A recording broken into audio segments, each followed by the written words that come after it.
किसी गांव में एक साधु रहा करता था। वह जब भी नाचता था तभी बारिश होती थी। इसीलिए गांव के लोगों को जब बारिश की ज़रूरत होती तब वह साधु के पास जाते और उससे अनुरोध करते कि वह नाचे, और जब वह नाचने लगते तो बारिश ज़रूर होती थी। कुछ दिनों बाद 4 लड़के शहर से गांव में घूमने आए। तब उन्हें यह बात पता चली कि साधु के नाचने से बारिश होती है, तो उन्हें यकीन नहीं हुआ। शहरी पढ़ाई लिखाई के घमंड में उन्होंने गांव वालों को चुनौती दी कि अगर वो भी नाचे तो बारिश होगी, और अगर हमारे नाचने से बारिश नहीं हुई तो साधु के नाचने से भी बारिश नहीं होगी। अगले दिन सुबह सुबह गांव वाले उन चारों लड़कों को लेकर साधु की कुटिया के पास पहुंचे। गांव वालों ने साधु को सारी बात बताई। फिर उन लड़कों ने नाचना शुरू किया। पहले लड़के ने नाचना शुरू किया। आधा घंटा बीत गया। पहला लड़का थक कर बैठ गया, पर बादल नहीं दिखे। कुछ देर बाद दूसरे लड़के ने नाचना शुरू किया और 1 घंटे में ही थक गया। बाकी दोनों लड़कों ने भी ऐसा ही किया, पर बारिश नहीं हुई।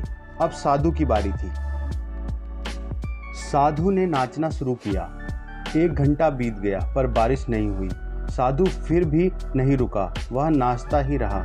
नाचते नाचते 2 घंटे बीत गए, पर बारिश नहीं हुई। 4 घंटे बीत गए, पर बारिश नहीं हुई। लेकिन साधु तो रुकने का नाम ही नहीं ले रहा था। धीरे धीरे शाम ढलने लगी। तभी बादलों की गड़गड़ाहट सुनाई दी और थोड़ी देर बाद जोरों की बारिश होने लगी।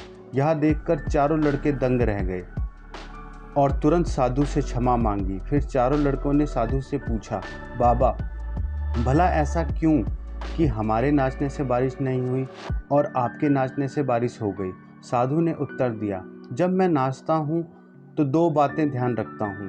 पहली बात ये, मैं यह सोचता हूँ कि अगर मैं नाचूंगा तो बारिश को होना ही पड़ेगा, और दूसरी यह कि तब तक नाचूंगा जब तक बारिश ना हो जाए। सफलता पाने के लिए भी यही गुण विद्यमान होता है।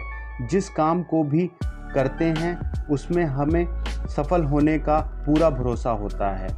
वह तब तक उस काम को करते हैं जब तक सफल ना हो जाएं। इसीलिए अगर हमें सफलता हासिल करनी है तो इस साधु की तरह ही अपने लक्ष्य को प्राप्त करना होगा।